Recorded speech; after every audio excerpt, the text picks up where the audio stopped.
Hello दोस्तों, आपका स्वागत है इंजीनियर्स वेल्थ लैब में, जहां हम बात करते हैं कंपनी के quarterly results, stock market insights और कंपनी से जुड़ी हुई स्टॉक स्प्रेड, बोनस और डिविडेंड की खबरों के बारे में। आज हम बात करने वाले हैं फाइनेंशियल सेक्टर की एक और कंपनी एमएएस फाइनेंशियल सर्विसेज को लेकर के। तो चलिए देखते हैं कैसा रहा है इनको क्वार्टर वन का रिजल्ट। सबसे पहले अगर हम इनकी सेल्स की बात करें, जो सेल्स इन्होंने रिपोर्ट करी वो 466 करोड़ के आसपास रिपोर्ट करी है, जो कि लास्ट क्वार्टर में 433 करोड़ की थी और लास्ट ईयर सेम क्वार्टर में 364 करोड़ की थी। सो सेल्स अगर हम देखें तो 28% से हमें बढ़ती हुई दिखाई दे रही है ईयर ऑन ईयर बेसिस पे। अगर हम इनके खर्चों की बात करें तो जो खर्चे इन्होंने रिपोर्ट करे वो 350 करोड़ के रिपोर्ट करें, जो कि लास्ट क्वार्टर में 327 करोड़ के थे और लास्ट ईयर सेम क्वार्टर में 268 करोड़ के थे। सो इनके खर्चे भी ईयर ऑन ईयर बेसिस पे भी बढ़ते हुए हमको दिखाई दे रहे हैं और क्वार्टर ऑन क्वार्टर बेसिस पे भी बढ़ते हुए दिख रहे हैं।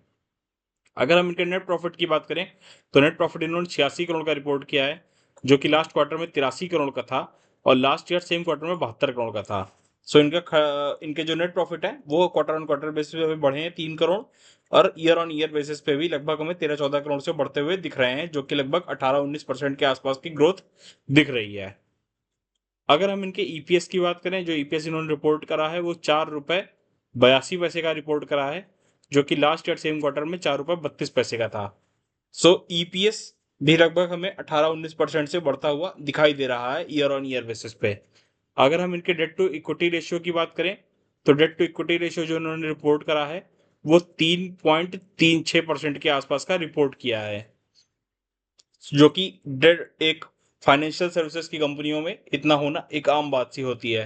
तो आपको ये नतीजे कैसे लगे हमें कमेंट में जरूर बताएं। इनकी टॉप लाइन भी 28-29% से बढ़ रही है और बॉटम लाइन भी 18-19% से ग्रो होती हुई दिखाई दे रही है। अगर आपको ये वीडियो अच्छा लगा हो तो लाइक शेयर और सब्सक्राइब करना ना भूलें। मिलते हैं अगले वीडियो में किसी और कंपनी के क्वार्टरली रिजल्ट के साथ। तब तक के लिए हैप्पी न्यू ईयर।